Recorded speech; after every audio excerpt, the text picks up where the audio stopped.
Bonjour mesdames, je suis très heureuse de vous retrouver pour cette nouvelle émission Histoire de vie by MLK Femmes. Aujourd'hui, on va parler de repos, de comment garder son âme au repos malgré nos vies trépidantes. À tout de suite. Bonjour Kia, je suis très heureuse de te recevoir aujourd'hui. Alors, si beaucoup de femmes à MLK te connaissent, j'aimerais te présenter, t'introduire pour les auditrices qui ne te connaîtraient pas encore. Donc, tu es diplômée en psychologie et dans l'église MLK, tu es la responsable d'MLK Femmes et tu es aussi formatrice pour les soins pastoraux. Oui, c'est ça. Et tu vas nous parler aujourd'hui de repos. Oui, c'est ça. Alors, j'aimerais, avant qu'on rentre dans le vif du sujet, est-ce que tu accepterais de nous en dire un petit peu plus sur qui tu es ? Déjà, merci pour l'invitation, Audrey. Je suis très honorée d'être ici. Et c'est vrai que c'est important de parler du repos. Et en te présentant un petit peu mon background, comme on dit, tu vas découvrir que en fait, je suis une femme très active. Je l'ai été un peu trop, même d'ailleurs, dans le passé.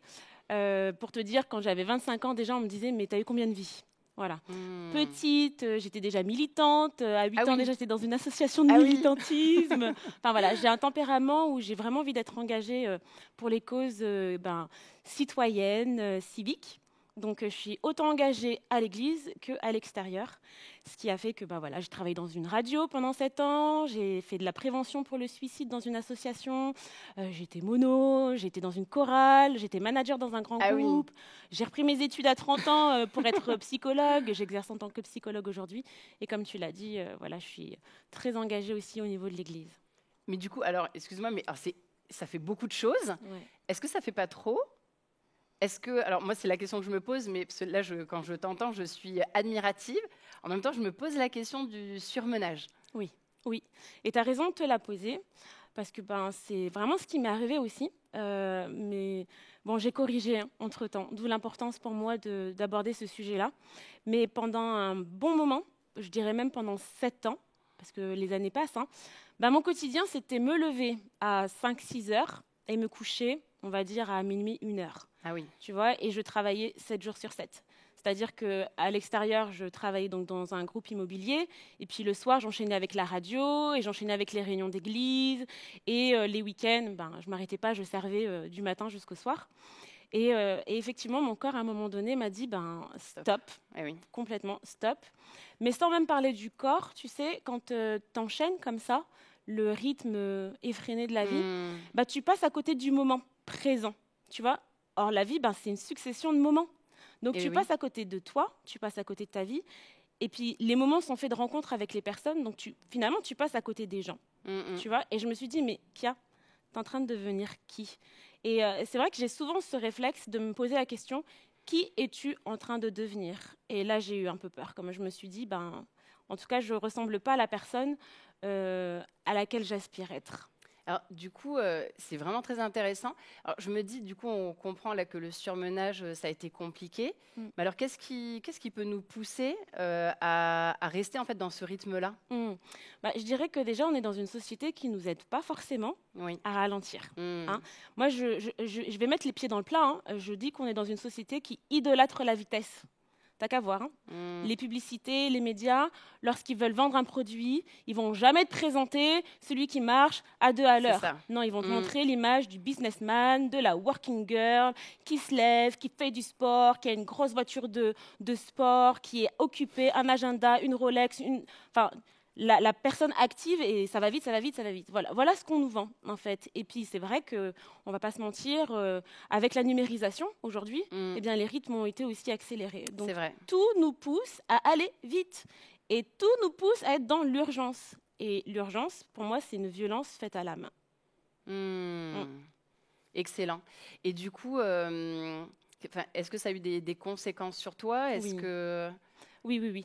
Alors, je dirais moi, et puis pour pas forcément ne parler que de moi, je vais aussi vous partager ce que je vois aussi dans mes entretiens, puisque comme... Ah oui, on est preneuse. Voilà, c'est ça. Donc, moi, je les appelle les maladies. Les maladies de la vitesse, les maladies de l'urgence. Tu vois, il y a plusieurs symptômes. Il y a plusieurs symptômes. Donc, certaines se reconnaîtront. On est plus ou moins irritable, parce que quand on va vite et quand on se sent un peu pressé par le temps, quand je dis pressé par le temps, c'est pas forcément le temps d'une journée, hein, mais certaines se reconnaîtront. J'ai 35 ans, je suis célibataire, je ne suis pas mariée, je n'ai pas d'enfant. Oui. Le chronos avance, tu vois. Donc il y a aussi cette pression de je ne suis pas dans le timing normé. La société a des standards et à tel âge, il y a une pression. Exactement. Donc on est plus ou moins irritable, frustré. Je parlerai aussi du fait que certaines fois on cultive de la susceptibilité. Hein, on est de plus en plus susceptible. Un rien vient ruiner ta journée. Une mauvaise nouvelle, un événement pas du tout attendu, une remarque, vient ruiner toute une journée. Je dirais aussi, il y a tellement de symptômes. Et je dirais, pour jauger un petit peu si ton âme est au repos ou pas, ne regarde pas à tes relations avec tes collègues. Non, là, il y a toujours la bonne figure, le frère ou la sœur à l'église. Non. Tu regardes comment tu te comportes avec ton époux, avec tes enfants, avec tes colocataires. Et là, la vérité, elle sort. Si déjà, tu as moins de patience avec les personnes qui te sont les plus proches, c'est de se questionner qu'est-ce qui fait que je suis irritée et qu'est-ce qui fait que j'ai du mal, en fait, à supporter la frustration, tu vois. Et je dirais que dans nos sociétés, on nous pousse, en fait, à consommer. Vraiment, tout est accomplissement. Il faut que je m'accomplisse, il faut que je fasse quelque chose, il faut que j'ai une valeur sociale, tu vois. Et en plus de l'accomplissement, je dirais la possession. Voilà, ma valeur est associée à ce que je possède, tu vois. Donc, quand on n'arrive pas à atteindre ces standards-là, du coup, l'âme va pas bien. Et on se réfugie dans des comportements plus ou moins réconfortants. Donc, ton meilleur ami, c'est le sucre.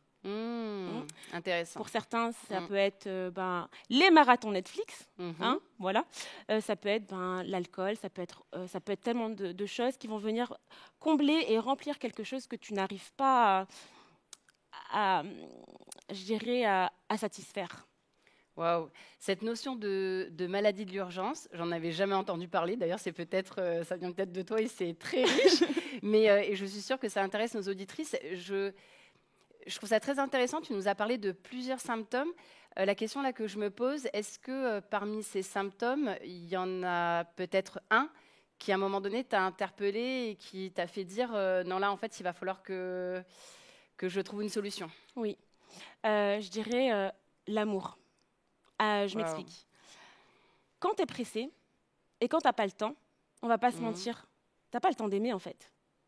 L'amour, il a son rythme. L'amour, il a sa vitesse à lui. Et l'amour, il demande de l'engagement, il demande de l'investissement, il demande du temps. C'est vrai. Or, quand tu es dans l'urgence, c'est compliqué. Va dire à ta mère, écoute, maman, je t'aime tellement, mais là, je t'accorde 30 minutes de mon temps. Malheureusement, moi, c'est ce que je faisais. Parce que du coup, il fallait que j'aille servir ici et là. Maman qui voyage, qui vient me visiter, et je lui accorde le temps d'un repas. Alors qu'elle s'est déplacée, elle fait 600 km pour venir voir sa fille, prendre du temps avec elle. Et puis toi, tu es préoccupé par les besoins des uns, des autres. Mais au final, ceux qui sont les plus proches n'en bénéficient pas. Et même lorsque tu veux répondre aux besoins à l'extérieur, finalement, qu'est-ce que tu es en train de faire? Est-ce que réellement tu prends du temps avec la personne? Est-ce que réellement on peut aimer sans consacrer du temps? Pour moi, l'amour et l'urgence sont incompatibles. C'est comme l'huile et l'eau. Ça ne se mélange pas. L'amour à sa vitesse. C'est très riche. Donc là, du coup, quand je t'entends, je t'écoute, je comprends que du coup, tu n'as pas toujours, toi, réussi à te reposer. Non. Est-ce que tu y es parvenue et du coup, alors très concrètement, je vais dans le vif du sujet, mais est-ce que tu pourrais nous dire concrètement comment est-ce que tu t'y es prise? Oui. Alors, ça a été un combat. Moi, je dirais que pour apprendre à se reposer dans la société moderne qui est la nôtre, ça demande beaucoup de foi. Ça demande beaucoup de foi. Quand tu réalises que finalement, tu n'arrives pas à atteindre la valeur la plus importante du christianisme, parce que c'est quoi le plus important dans le christianisme? C'est quoi la valeur la plus puissante et forte et véhiculée par Jésus? C'est l'amour. Quand tu te rends compte que cette valeur-là, finalement, tu n'arrives pas à l'apporter, à l'incarner, tu te dis, OK, là, je vais m'arrêter. En tout cas, je vais faire une pause et je vais me poser les bonnes questions. Et c'est en lisant la Bible, tout simplement, que Dieu m'a interpellée. Et c'est ce verset qui disait venez à moi, vous tous qui êtes fatigués et chargés, et je vous donnerai du repos. Prenez sur vous mon joug, recevez mes instructions. Et tu vois, le recevez mes instructions, je me suis dit, mais attends, j'avais jamais vraiment prêté attention à ce recevez mes instructions. Et Dieu de me dire, apprends de moi, Kia. Excellent. Apprends de moi. Et en fait, c'est ça. Pour toutes les personnes qui sont préoccupées, qui se sentent l'âme chargée, l'âme fatiguée, parce que la vie, elle est dure, c'est vrai. Jésus, il ne l'a pas nié quand il dit « prenez mon joug ». Le joug, c'est quoi? C'est une pièce de métal que tu vas poser sur deux bœufs pour pouvoir les lier et ensemble, ils vont pouvoir tracter plus facilement tu vois, le joug qui va venir tracer le sillon, tracer la terre à labourer, tu vois. Donc, pour ceux qui n'ont pas fait d'agriculture, je vous l'apprends, c'est dur. Voilà. Et tu ne traces pas un sillon dans une terre facilement. Et Jésus en est conscient. Il a vécu en tant qu'homme sur cette terre, il sait que la vie est difficile, mais il nous dit, voilà, je vais me mettre à tes côtés, comme un bœuf et à côté de l'autre bœuf, et on va y aller ensemble. Tu vois, apprends de moi le rythme auquel je marche, et t'inquiète, le plus gros à tracter, moi je l'ai porté. Et le joug est plus léger. Et le joug est carrément plus léger. Voilà, vraiment c'est ça. Waouh. Est-ce que, je suis curieuse, est-ce que tu pourrais nous donner déjà des petites choses? En tout cas, j'aimerais pouvoir m'inspirer de ton exemple pour vraiment rentrer dans le repos, parce que j'imagine que ce n'est pas juste moral, c'est physique, peut-être moral, spirituel, je ne sais pas. Est-ce que tu as des petites choses? Alors complètement. C'est ça que j'aime avec Jésus. Vous savez, dans la société d'aujourd'hui, tout le monde nous vend le repos. Chacun y va de son produit, de son tarif. Les 5 clés du repos, 35 €. Enfin non, en général, c'est plutôt 85. Voilà. Donc, mais Jésus, il ne faut pas oublier, c'était plus qu'un maître penseur. Lui, la différence, réellement, c'est qu'il mettait en pratique.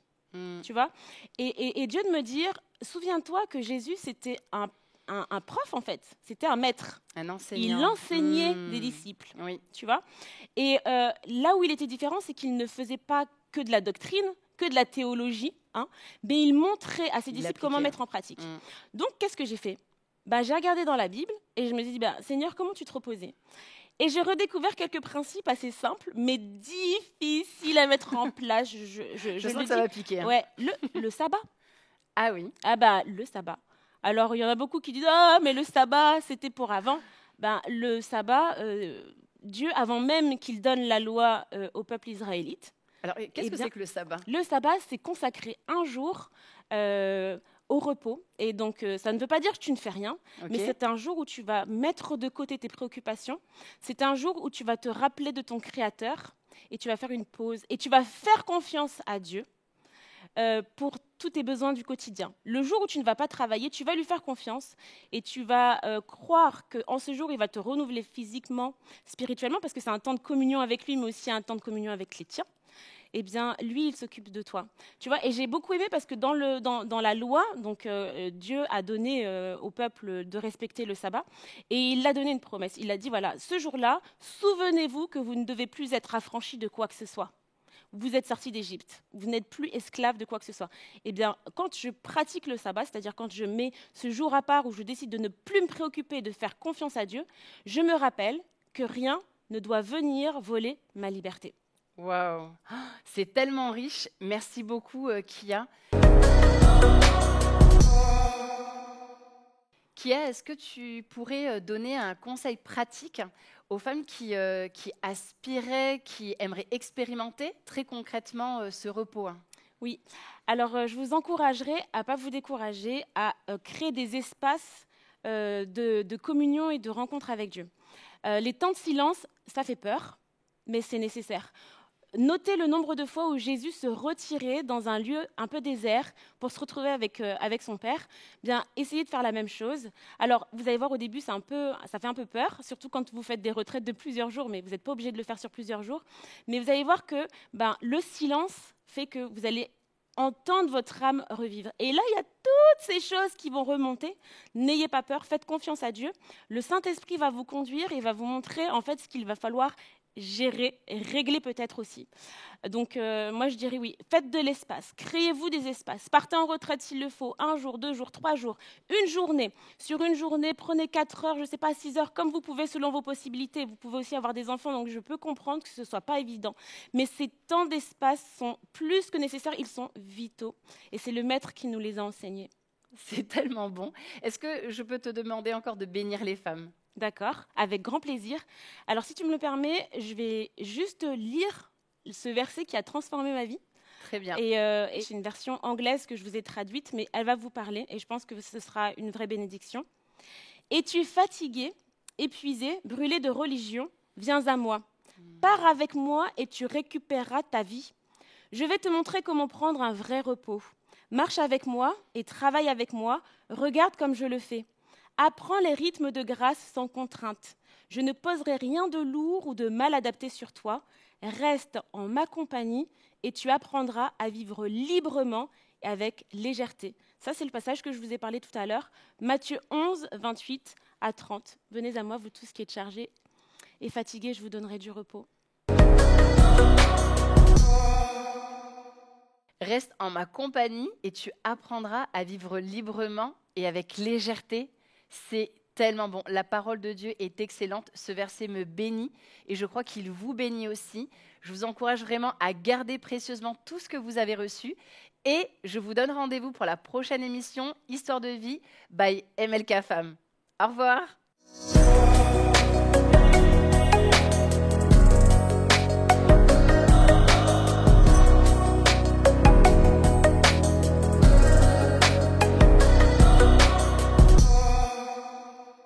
Je vous remercie d'avoir suivi cette émission. Surtout, n'hésitez pas, si vous l'avez aimée, à mettre un petit pouce, à la partager aussi. Et on est friande de ça. Si vous avez des témoignages, surtout, n'hésitez pas à nous les partager en allant dans le lien qui est dans la description. En attendant, je vous dis à la prochaine émission Histoire de vie by MLK Femmes. Au revoir.